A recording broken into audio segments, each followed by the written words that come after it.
चंदन college में सबसे होशियार लड़का था। उसका और उसकी माँ का सपना था कि वो पढ़ लिख कर एक बहुत बड़ा डॉक्टर बने। बस ये एग्जाम क्लियर कर लूं तो मेरी सारी समस्याओं का हल हो जाएगा। मैं इतनी मेहनत करूंगा कि इस एग्जाम में मेरा सिलेक्शन हो ही जाएगा। फिर माँ को कोई भी परेशानी नहीं उठानी पड़ेगी। उसकी माँ, जो कि घर में सबके विरुद्ध जाकर उसे पढ़ा रही थी और इस वजह से बहुत सारी परेशानियां उठानी पड़ी थीं और सबकी सुननी पड़ती थी। वो दिन रात मेहनत करता है, पढ़ाई के अलावा और किसी भी चीज पर ध्यान नहीं देता।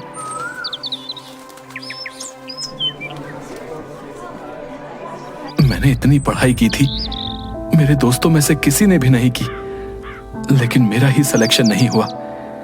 मेरी किस्मत ही खराब है। मैं क्या कहूंगा घर पर सबको। घर पर, अरे बेटा तू आ गया, मैं कब से तेरी राह देख रही हूँ। चंदन कुछ नहीं कहता और घर में आ जाता है। अरे क्या हुआ, इतना परेशान क्यों है? माँ, मैंने जो डॉक्टर के लिए परीक्षा दी थी ना, उसमें मैं पास नहीं हो पाया माँ।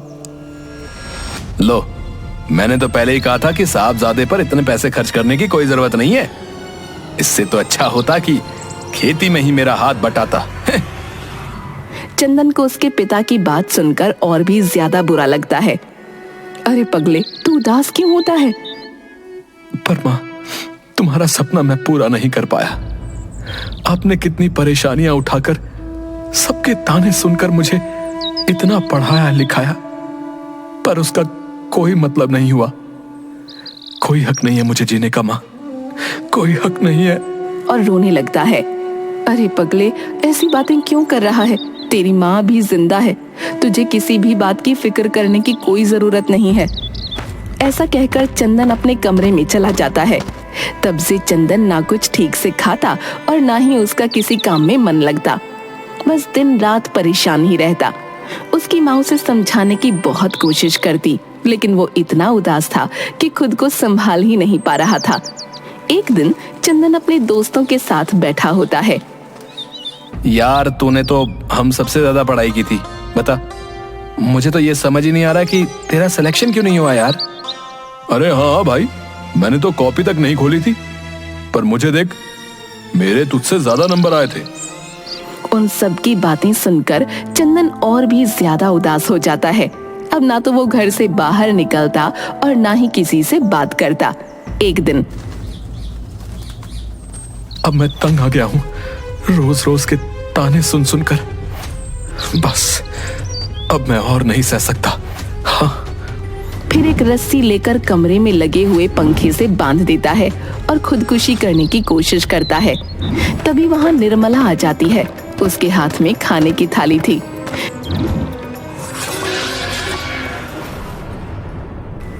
बेटा, ये तू क्या कर रहा है? क्या तू मुझे जीते जी मारना चाहता है? पर माँ, मैं क्या करूं? सब कुछ खत्म हो गया। मैं सिर्फ आपकी परेशानियां बढ़ा रहा हूं। इससे तो मेरा मर जाना ही ठीक होगा माँ। बेटा, तू मेरी परेशानी नहीं है। तुझे देखकर ही तो मुझे जीने की हिम्मत मिलती है। और भगवान है ना, वो सब ठीक कर देगा। तू बस भरोसा रख। अगर भगवान होता तो हमारी ये हालत नहीं होती माँ। मेरे पास तुम्हारा इलाज करवाने तक के पैसे नहीं है माँ। चंदन की माँ को किसी वजह से कमर में बहुत दर्द होता है। उनके इलाज के लिए बहुत से पैसों की जरूरत थी। पगले, ऐसा नहीं कहते। हम उसकी मर्जी के आगे कुछ नहीं कर सकते। अगर हमने कभी भी किसी के साथ गलत नहीं किया तो भगवान हमारे साथ बुरा नहीं होने देंगे। तू बस थोड़ा सब्र कर, सब ठीक हो जाएगा। और खबरदार, अब तू अगर ऐसे उदास बैठा तो। चंदन को उसकी माँ की बात सुनकर प्रोत्साहन मिलता है। चंदन सो रहा था, तभी उसके पिता आकर चिल्लाने लगते हैं। ओ साहबजादे, ओ, दिन भर बस ऐसे ही पड़े रहोगे या कुछ काम भी करोगे हैं? प्रताप एक बहुत ही गुस्सैल आदमी था। उसे उसकी बीवी और बच्चे से कोई मतलब नहीं था। चंदन परेशान सा उठकर खड़ा होता है। चल उठ और मेरे साथ खेतों पर चल चल। माँ, पिताजी मुझे डांटते ही क्यों रहते हैं? वो कुछ समझते क्यों नहीं? उन्होंने आज तक मेरा साथ नहीं दिया। अरे बेटा, तू फिक्र क्यों करता है? तुझे तो उनकी आदत का पता है ना। जा और अब उनके साथ जाकर खेत में हाथ बटा दे। थोड़ी देर बाद चंदन अपने पिता के साथ खेत पर चला जाता है। पिताजी, ये हमारे खेत की फसल इतनी खराब क्यों हो गई? तू कहना क्या चाहता है, हैं? कि मैं खेती अच्छे से नहीं करता? मैंने ऐसा कब कहा? मैं तो बस यही कह रहा था कि फसल अच्छी नहीं हुई ना। आप इतना भड़क क्यों रहे हो? अच्छा, मैं भड़क रहा हूं। अब तू मुझे बताएगा कि खेती कैसे करते हैं? इतने सालों से मैं तुझे खेती करके ही तो पाल पोस रहा हूं, समझा? पिताजी, मेरा वो मतलब नहीं था। मैं बस ये कह रहा था कि हम नए तरीके से खेती करके पैदावार और भी बढ़ा सकते हैं। अच्छा, तो एक काम कर, है? इस बार की फसल तू ही संभालना। अच्छा, फिर तुझे समझ में आएगा कि बोलना कितना आसान है और करना कितना मुश्किल। ठीक है, मैं आपको नए तरीके से खेती करके दिखाऊंगा। एक बोरी अनाज तो उठा नहीं पाता है और खेती कर लेगा, है? उसके पिता की बात सुनकर चंदन बहुत उदास हो जाता है। फिर चंदन इंटरनेट पर नए नए खेती करने के तरीके देखने लगता है। अगले दिन चंदन मंडी जाकर नए बीज लेकर आता है। ये देख गांव के कुछ लोग, ओ भैया, इस बोरी में क्या लेकर आया है? काका, मंडी से नए हाइब्रिड बीज लेकर आ रहा हूँ। उसकी बात सुनकर गांव के लोग हंसने लगते हैं। तू भी ना चंदनवा, पढ़ लिख कर तेरा दिमाग खराब हो गया है। हाँ। चंदन उनकी बात को अनसुना करके बीज की बोरी घर के सामने उतारने लगता है। देखो देखो देखो, तुम्हारे साहबजादे को कुछ कमाता तो है नहीं और इन फालतू की चीजों पर खर्चा करता रहता है। अरे अरे, क्या जरूरत थी मंडी जाकर नए बीज लाने की? है? पुराने बीज थे तो सही। अरे, उनमें क्या खराबी थी, बताओ? पिताजी, आप ही ने तो कहा था कि इस बार खेती मैं करूंगा, तो आप भी देखना कि मेरी फसल आपकी फसल से तो ज्यादा ही होगी। हाँ। अच्छा, अगर फसल अच्छी नहीं हुई तो आप जो भी बोलोगे मैं वो करूंगा, पर अगर फसल अच्छी हुई तो आपको माँ का इलाज बड़े अस्पताल में करवाना होगा। ठीक है, देख लेते हैं। कुछ दिनों बाद पानी गिरता है और चंदन शहर के अपने एक दोस्त से ट्रैक्टर लेकर बीज बोने लगता है। चंदन भाई, ये क्या कर रहे हो? हैं? अभी तो खेत इतने तैयार नहीं हुए हैं कि तुम बीज बोना शुरू कर दो। अरे नहीं नहीं काका, मैंने मेरे खेत की मिट्टी की जांच करवाई थी, उसमें पहले से ही नमी है, तो कोई दिक्कत नहीं होगी। अरे वाह भैया, ये तो बहुत बढ़िया है।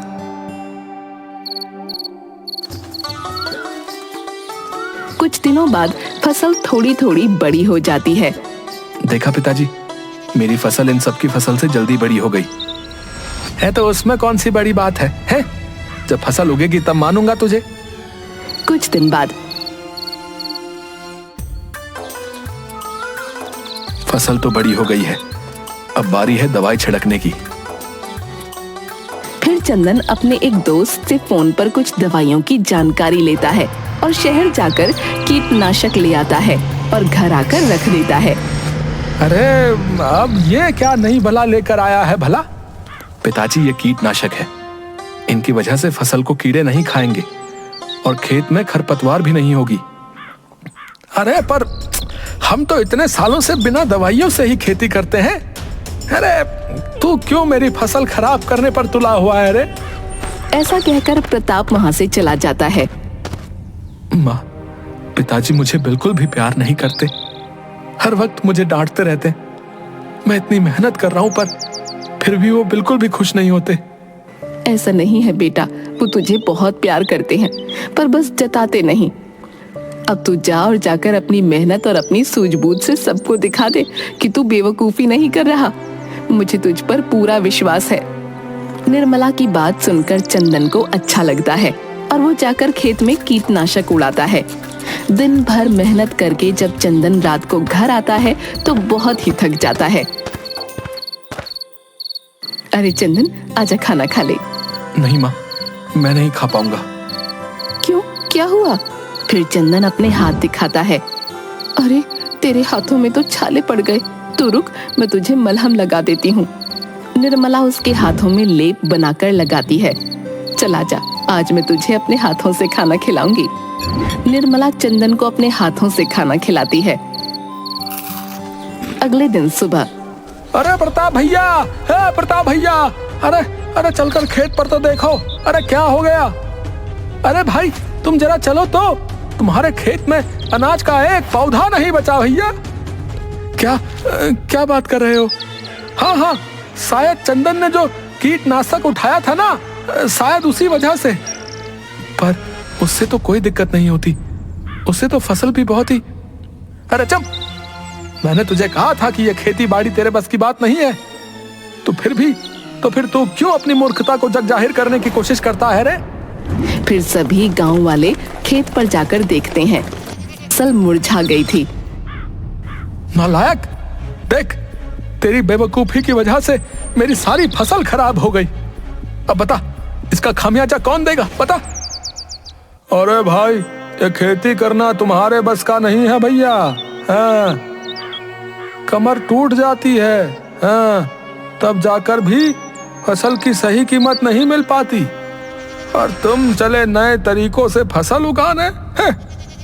तुझे इतना ही खेती करने का शौक है तो मेरे यहाँ काम करने के लिए आजा।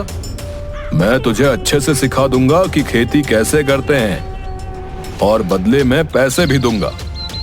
वैसे भी कॉलेज में फसल उगाना नहीं सिखाते होंगे ना?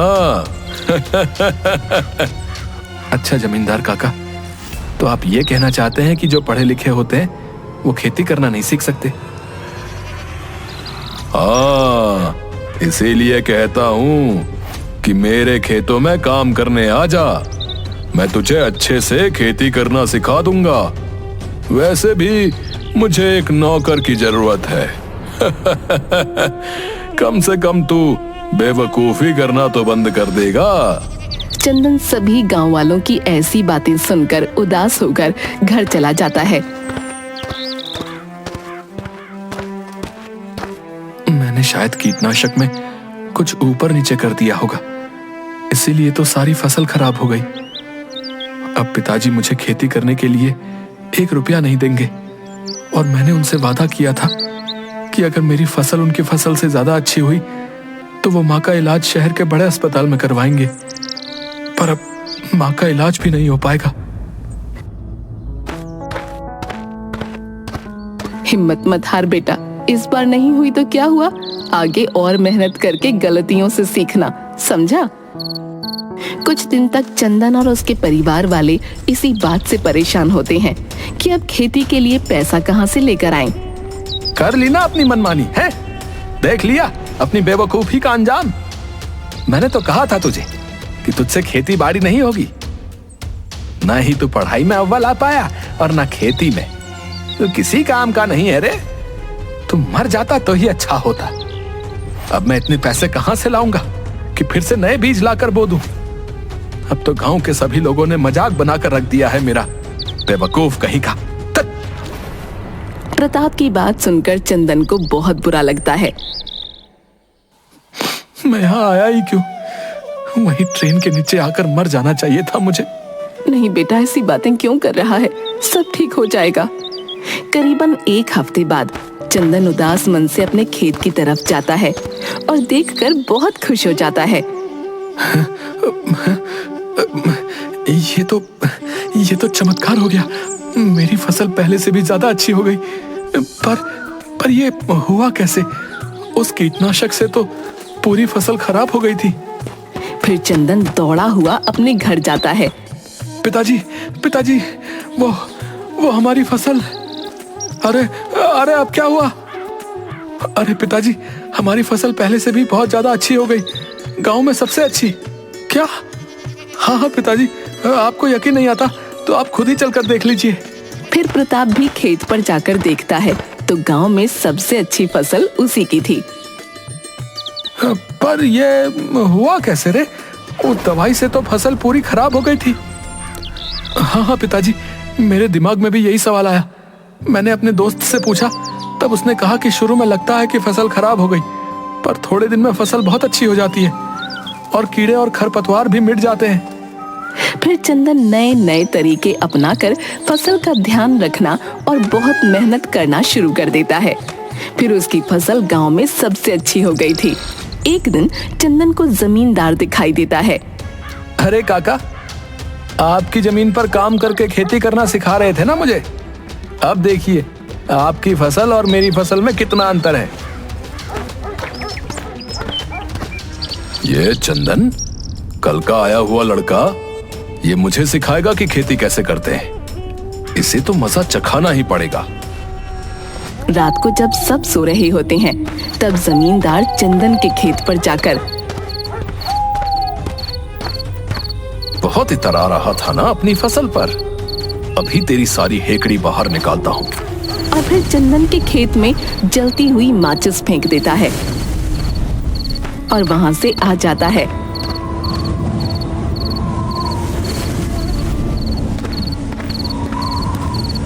पर वो अपने घमंड में ये भी भूल जाता है कि उसका खेत भी पास में ही है। अब आएगा मजा। चंदन का चेहरा तो देखने लायक होगा। वाह ठाकुर वाह। अगली सुबह जमींदार उठकर घर के सामने दातुन कर रहा था। अरे जमींदार साहब, अरे आप इतने शांत होकर यहाँ दांत साफ कर रहे हैं और वहाँ गांव के खेत में जो है आपकी आग लग गई है। बेचारा चंदन, बहुत बुरा हुआ ना उसके साथ। क्या? पर आग तो आपके खेतों में लगी है।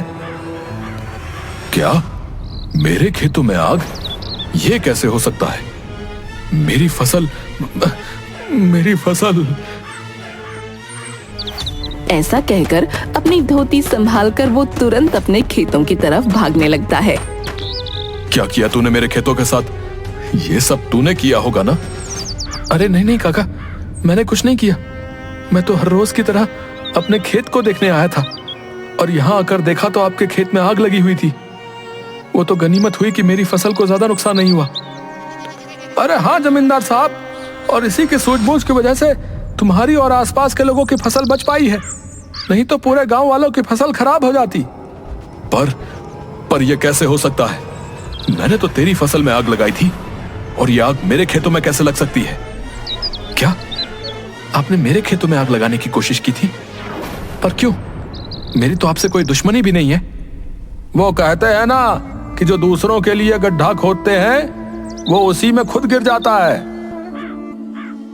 ये सारी बातें गांव का सरपंच सुन रहा होता है। ठाकुर, तूने बहुत ही गलत किया। इसकी सजा तो तुझे मिलेगी। तेरी वजह से चंदन का जितना भी नुकसान हुआ है उसका दोगुना मुआवजा तुझे चंदन को देना पड़ेगा। और हाँ चंदन बेटा, मुझे तुझ पर गर्व है कि तूने नए नए तरीके अपनाकर इतनी अच्छी खेती की और अब तू गांव के लोगों को भी आधुनिक तरीके से खेती करना सिखाएगा और उन्हें बीज और कीटनाशक दवाइयों के बारे में भी बताएगा। ये सुनकर चंदन बहुत खुश हो जाता है। और हाँ, एक और बात, मैंने सुना है कि तूने डॉक्टर की पढ़ाई की है। हाँ सरपंच साहब, पर मैं उसमें पास नहीं हो पाया। मैं बहुत दिनों से गांव में एक अस्पताल बनवाने की सोच रहा था, पर कोई भी शहर का डॉक्टर गांव आने के लिए तैयार ही नहीं था। तो जब अस्पताल तैयार हो जाएगा तब उस अस्पताल में तू काम करना और हमारे गांव के लोगों का इलाज करना। ये सुनकर चंदन बहुत ही खुश हो जाता है। मुझे माफ कर दे मेरे बच्चे, मैंने तुझे बहुत ही भला बुरा कहा। अरे नहीं नहीं पिताजी, आप माफी क्यों मांग रहे हैं? आप ही की डांट की वजह से तो मैं यहाँ पर हूँ।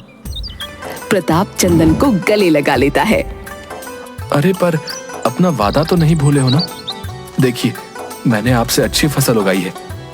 आपने मुझे वादा किया था कि आप माँ को शहर के बड़े अस्पताल में दिखाओगे और वहां पर मैं भी माँ को मॉनिटर करूंगा। हाँ हाँ, याद है मुझे।